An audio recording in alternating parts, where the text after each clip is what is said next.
بسم اللہ الرحمن الرحیم۔ السلام علیکم ناظرین، آج ہم جو آپ سے قصہ شیئر کرنے لگے ہیں وہ حابیل اور قابیل کا ہے کہ قابیل نے حابیل کو کس طرح قتل کیا اور کس وجہ سے قتل کیا۔ چلے آئیے شروع کرتے ہیں۔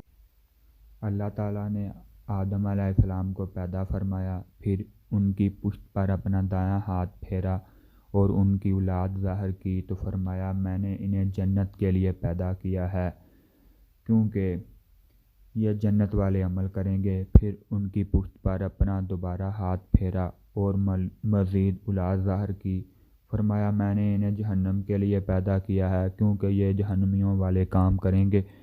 اور ہم نے اللہ کی راہ میں قربانی دی تو ان میں سے قابیل کی قربانی قبول نہ ہوئی، حابیل کی قربانی قبول ہو گئی۔ قابیل نے حابیل سے کہا میں تم کو قتل کر دوں گا۔ حابیل نے کہا اللہ پرہیزگاروں کی قربانی کو قبول کرتا ہے، تو میرے اوپر ہاتھ اٹھائے گا تو میں تیرے اوپر ہاتھ نہیں چلاؤں گا، مجھے اللہ سے ڈر لگتا ہے۔ اس کے نفس نے اس کو اپنے بھائی قتل کرنے پر مجبور کر دیا۔ پھر اللہ نے ایک گواہ بھیجا جو زمین کھودنے لگا تاکہ اس کو اپنے بھائی کی لاش چھپانے کا طریقہ بتائے۔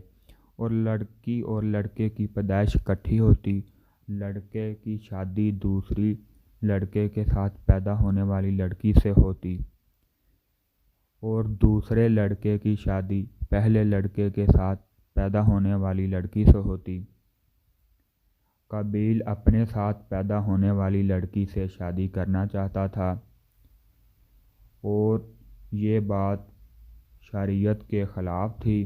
حضرت آدم علیہ السلام نے کہا اس کی شادی حابیل سے ہوگی۔ قابیل کو یہ منظور نہ تھا، کیونکہ وہ اپنے ساتھ پیدا ہونے والی لڑکی سے شادی کرنا چاہتا تھا جو شکل و صورت میں بہت حسین تھی، اس لیے قابیل اس پر فدا تھا۔ آدم علیہ السلام نے دونوں سے قربانی دینے کا حکم دیا۔ اس سے یہ پتہ چل جاتا اللہ تعالیٰ کس کے فیصلے سے خوش اور ناخوش ہے۔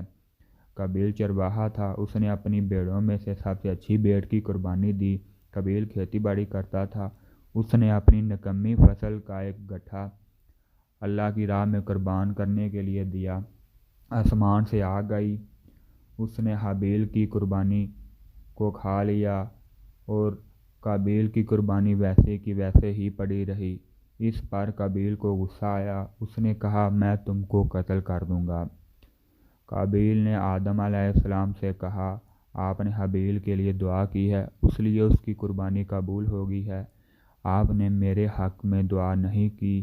اس بنا پر اس نے حابیل کو دھمکی دی۔ ایک رات حابیل جانور چرواتے ہوئے لیٹ ہو گیا۔ آدم علیہ السلام نے قابیل کو اس کے پیچھے بھیجا تاکہ معلوم کر کے آؤ حابیل گھر واپس کیوں نہیں آیا۔ وہ گیا، حابیل مل گیا۔ قابیل نے کہا تیری قربانی قبول ہو گئی، میری نہیں ہوئی۔ اللہ تعالیٰ اہل تقوی سے قربانی قبول فرماتا ہے۔ حابیل نے کہا، اس پر قابیل کو غصہ آ گیا۔ اس کے پاس لوہے کی چیز تھی، اس نے حابیل کو دے ماری جس سے اس کی موت واقع ہو گئی۔ بعض علماء فرماتے ہیں حابیل سو رہا تھا، اس نے پتھر مارا جس سے وہ فوت ہو گیا۔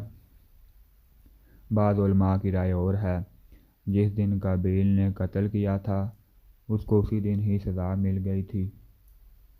اس کی پنڈلی اس کی رانٹ سے چپک گئی تھی، جس طرح سورج ہوتا اس کا چہرہ بھی اسی طرح ہوتا۔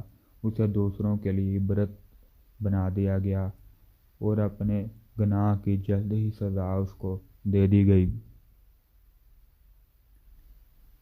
کیونکہ اس نے اپنے گناہ کا ارتکاب کر لیا تھا اور سرکشی کی تھی، اور وہ اپنے سگے بھائی سے حسد کرتا تھا اور اس نے نافرمانی کی تھی۔ Thanks for watching our video. Allah آپ کا حامی ناصر ہو۔